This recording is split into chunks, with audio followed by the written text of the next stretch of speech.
from listening to Trump today, his speech, and all this talk of the money, I'm wondering, does he seem to think that this money that's going to go to the Islamic regime, basically is going to the IRGC, is going to end up helping the people, or is going to end up in people's pockets in Iran to help control the inflation? Because that's kind of what I got from his speech, because he was saying, like, there people are suffering and stuff, and it's not the first time he said that. So if anyone wants to kind of chime in on that, Armin, I'm not sure what you think, because that's completely false. There's no way that money is going to help the people in Iran.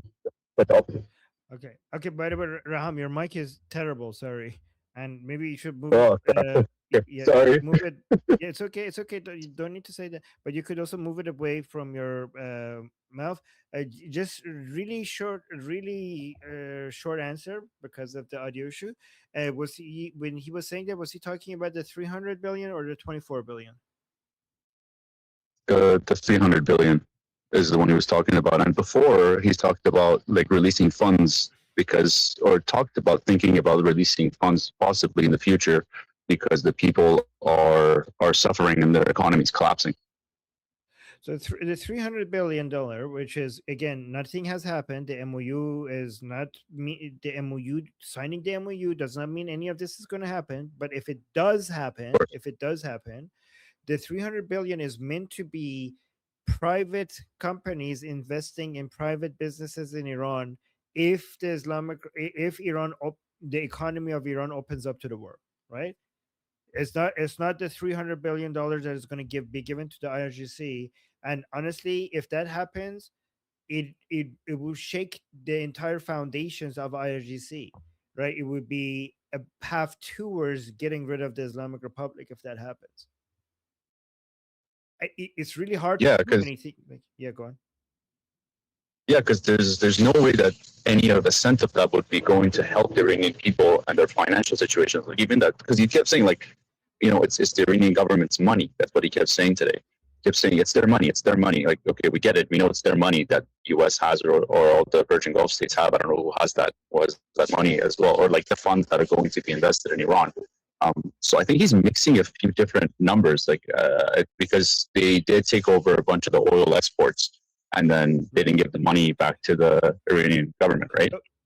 So yeah, I mean, here's the thing: President Trump's language regarding, I mean, he obviously has demonstrated that he separates the Iranian people from the regime, but sometimes when he's talking about all of this, he doesn't uses his words as carefully as like somebody like Marco Rubio. Regarding when he says Iranian people, like sometimes I notice he's talking about the regime. Honestly, I prefer Marco Rubio's vocabulary regarding that. But I mean, I cannot be complaining too much because he has demonstrated that he does separate the Iranian people from the regime, right? Um, but yeah, when it comes to the language, President Trump is not as accurate.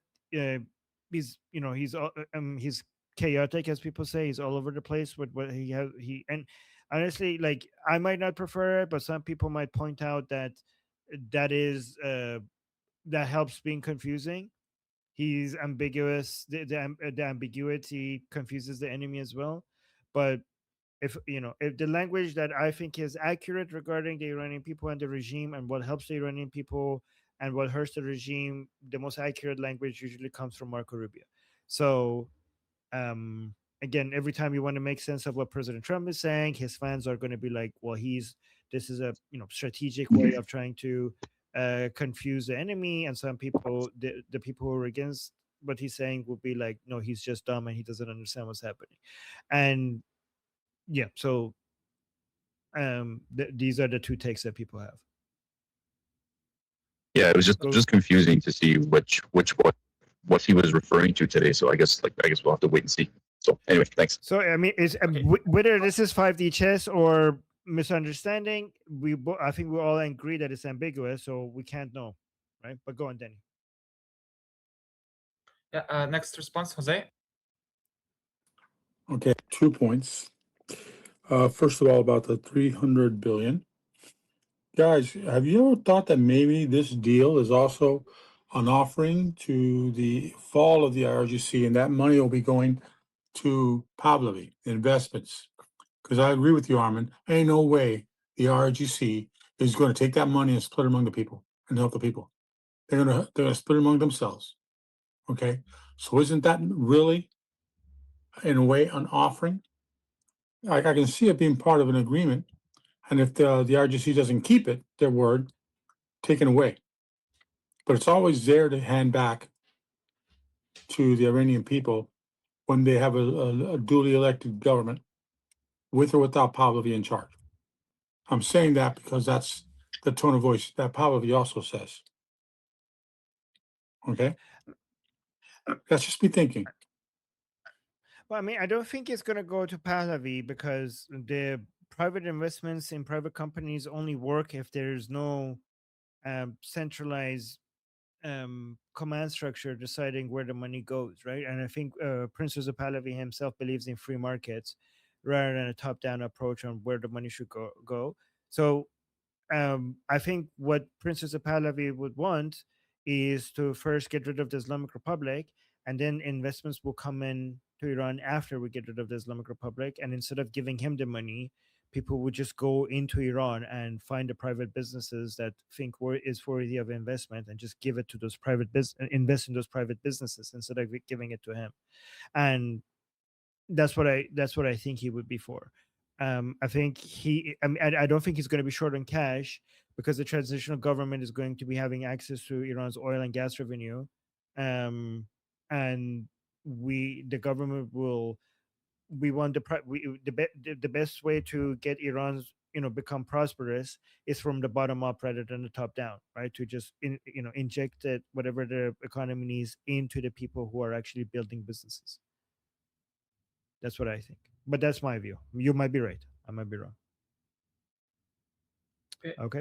Thank Next you. response is from Jonathan, and he asked me to read the following.